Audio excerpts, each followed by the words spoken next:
स्वामी जी, आपने सृष्टि रचना के क्रम में बताया कि सत्व रज तम से महतत्व, महतत्व से अहंकार, अहंकार से 5 तन्मात्राएं और 10 इंद्रियां, हाँ। 5 ज्ञानेंद्रियां, 5 कर्मेंद्रियां और एक मन, मन।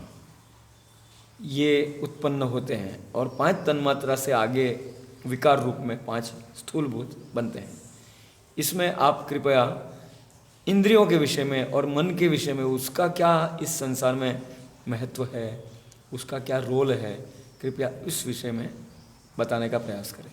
ठीक है, पहले जानेंगे विषय जो है इंद्रियां, इनके विषय में। मन का विषय बाद में लेंगे। तो 5 ज्ञानेंद्रियां होती हैं और 5 कर्मेंद्रियां। तो 5 ज्ञानेंद्रियां कौन कौन से? जिनसे हम ज्ञान प्राप्त करते हैं, जिन इंद्रियों से हम ज्ञान प्राप्त करते हैं वे ज्ञानेंद्रियां कहलाती हैं। जैसे कि नेत्र इंद्रिय, कर्ण इंद्रिय, नासिका इंद्रिय, है कि नहीं? ये इंद्रियां हम साफ देखते हैं। रसना इंद्रिय, जिसे जीभ से हम रस लेते हैं। और स्पर्श इंद्रिय, त्वचा।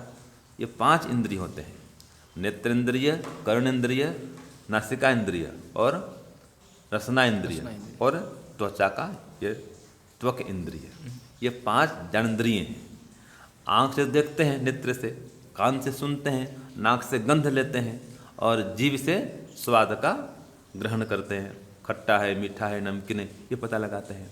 और स्पर्श इंद्रिय जो है, इससे हम गर्मी, सर्दी या गर्म, ठंड, इसका पता लगाते हैं। कोमल, कठोर, खुरदुरा, इसका हमको बोध होता है। ये ज्ञान इंद्रिय का काम है। और जो कर्म इंद्रिय, जो कर्म करने के साधन है, स्पष्ट हम देखते हैं, प्रत्यक्ष, ये कर्म इंद्रियाँ, हाथ, पैर, ठीक है। और ये मुंह जो है, ये भी एक इंद्रिय है। वाणी कहेंगे। हाँ, बोलने का साधन ये है। इसमें रसना इंद्रिय अलग है और ये दोनों अलग अलग हैं।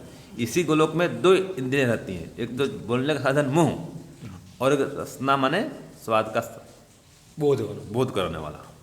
तो हाथ भी है, पैर भी है और ये वाणी, मुख भी है, वाणी। और गुदा द्वार मल त्याग करने का और मूत्र द्वार। तो उपस्थ और पायु कहते हैं इसको। तो 5 एक कर्म इंद्रिय हैं, मलद्वार, मूत्रद्वार और हाथ, पैर और मुख, ये 5 कर्म इंद्रिय। ये कर्म करने का साधन है, इसको करण भी कहते हैं, ठीक है जी। और जो अपने मन कहा था वो अंतःकरण है। मन माने अंतःकरण, कार्य करने का आंतरिक साधन, वो आँख से दिखता नहीं है। वैसे ये भी बाह्य गोलोक है, हाथ पैर भी, इसको गोलोक बोलते हैं दर्शन की भाषा में।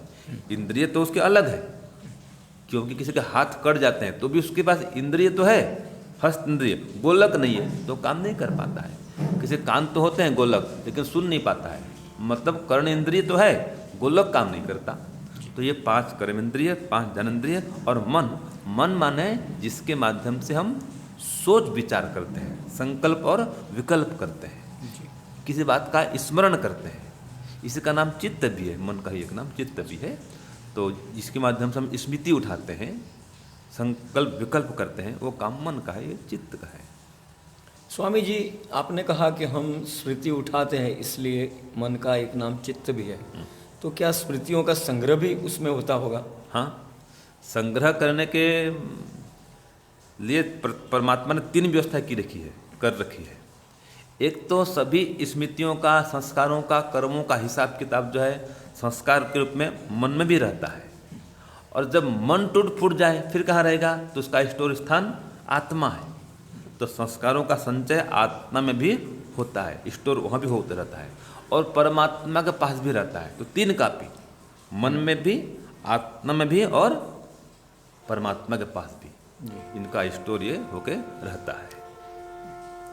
स्वामी जी, आपने बताया कि संसार हमें सुख प्राप्ति के लिए बना है, तो इसके साथ कोई विशेष प्रयोजन जो दर्शन की भाषा में, कि दर्शन की भाषा में कितने प्रयोजन बताए हैं संसार के? हाँ, एक तो सुख दुख का भोग करना, कर्मफल भोग करना और मोक्ष प्राप्त करना। अच्छा, बड़ा प्रयोजन तो मोक्ष प्राप्त करना है, इसलिए संसार भी बनाया परमात्मा ने और शरीर भी दिया है, ठीक है।